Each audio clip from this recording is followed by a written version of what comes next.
Bonjour à tous et bienvenue, vous regardez 6 minutes chrono, le rendez-vous quotidien de la rédaction de Lyon Capital. Et aujourd'hui nous sommes avec François-Xavier Pénicaud, bonjour. Bonjour Polter. Vous êtes président du MoDem du Rhône et de la métropole de Lyon. On voulait revenir avec vous sur la participation du MoDem au gouvernement Barnier, puisqu'il y a plusieurs choses qui peuvent paraître, un peu baroques. On a le souvenir que vous, par exemple, vous aviez été élu MoDem sur une liste qui avait été menée par Laurent Wauquiez, ce qui avait provoqué la colère de François Bayrou, puis que vous étiez séparé des Républicains et de Laurent Wauquiez en estimant qu'il y avait une dérive droitière du parti. Aujourd'hui, on vous retrouve enfin, pas vous personnellement, mais le MoDem dans ce gouvernement avec une droite que vous jugiez pour l'instant trop droitière. Qu'est-ce qui s'est passé entre-temps ? D'abord, il s'est passé des législatives et une réalité politique et un message des Français.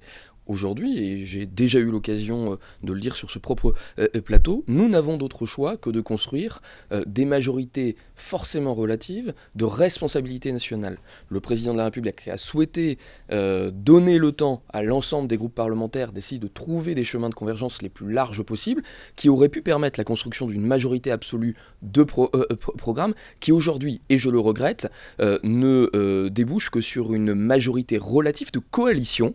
Et c'est bien une coalition dans laquelle chaque sensibilité s'affirme, et on voit bien d'ailleurs que les phénomènes de discipline gouvernementale, comme on a pu le connaître dans d'autres circonstances, ne prévalent pas. Nous assumons publiquement la nécessité que des sensibilités différentes, qui sur certains sujets s'opposent, soient obligées de converger sur une politique commune. Et c'est ça qui va se passer dans les mois et les années qui viennent. J'aurais aimé, nous aurions aimé le mouvement démocrate, qu'il n'y ait pas un comportement d'irresponsabilité nationale chez les forces de gouvernement de gauche qui ont refusé de donner toute chance à un dialogue qui, y compris, aurait permis de mieux avancer sur certains sujets, de mieux trouver des équilibres. J'espère que cela d'ailleurs évoluera dans le temps, parce que cette irresponsabilité, je crois que beaucoup d'électeurs de gauche vont être très critiques sur un NFP qui refuse finalement de contribuer aux équilibres. C'est pour ça d'ailleurs que ce week-end, à Guidel, aux universités d'entrée du MoDem, nous avons accueilli Bernard Cazeneuve pour participer de ce dialogue-là et dire, nous, notre main sera toujours tendue,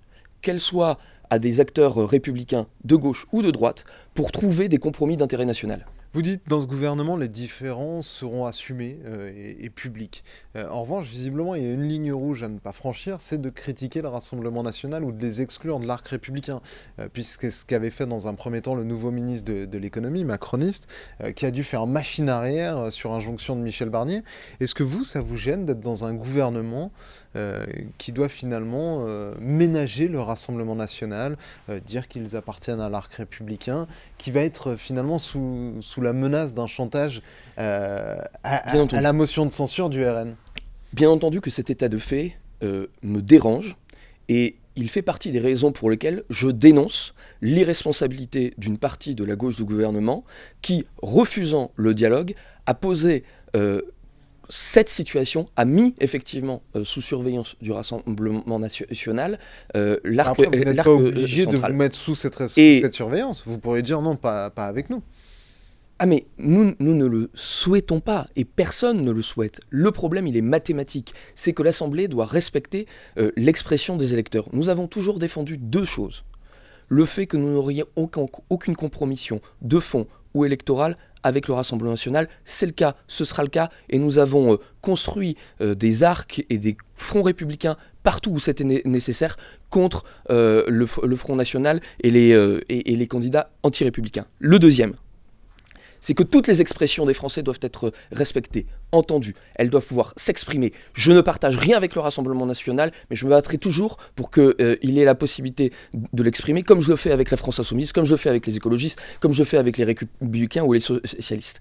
Si nous n'acceptons pas de travailler avec les élus qui ont été désignés par le peuple se mettra en défiance de plus en plus avec les institutions. Il y a un péril institutionnel qui est que nous fracturons la confiance entre les citoyens et leurs institutions. C'est un péril démocratique et qui ne nous mènera qu'au pire. Je ne veux pas que l'on choisisse entre affronter le péril climatique et affronter le péril de l'ordre, pour reprendre les ministres, les propos de notre ministre de l'Intérieur. Le ministre de Il l'Intérieur, faut que l'on travaille sur ces deux axes. Il dit que l'état de droit n'a pas vocation à rester tel quel, que l'état de droit nous nuit. Est-ce que vous, en tant que centriste, plutôt modéré, vous pouvez participer à un gouvernement avec un ministre de l'Intérieur qui veut sortir de l'état de droit?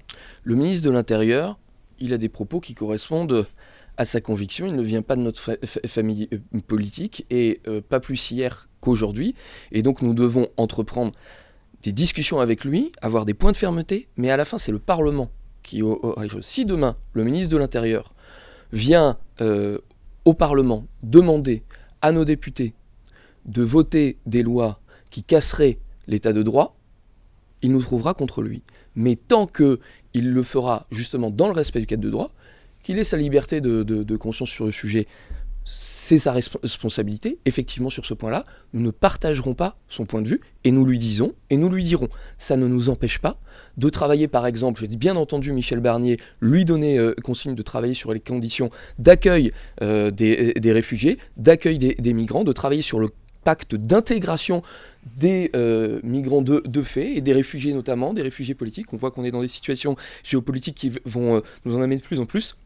Et bien là-dessus, vous pouvez être sûr que, par exemple, nous serons à ses côtés. Lorsqu'il va s'agir d'être très ferme ou d'empêcher des sorties illégitimes de personnes sous OQTF qu'on mène à la frontière, et qui représentent une grande dangerosité de récidive par le type de méfaits qu'ils ont commis, alors là, il nous trouvera aussi à ses côtés.